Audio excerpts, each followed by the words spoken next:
Hi, it's March 18th, and my bird of the day today is the western tanager. There it is. It's one of my favorite birds because it was one of the first birds that I saw that I was really excited about. My friend Lewis was visiting me in Seattle, and we saw it out the window, and it was super exciting. It was so exciting, in fact, that I have a tattoo of it. And this is what the Sibley Guide to Birds says about the western tanager.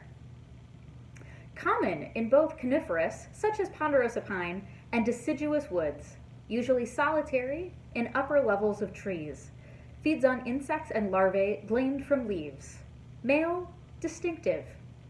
Female can be confused with scarlet tanager, but note dusky back, contrasting with yellowish head and rump, and obvious pale wing bars, rarely shown by scarlet.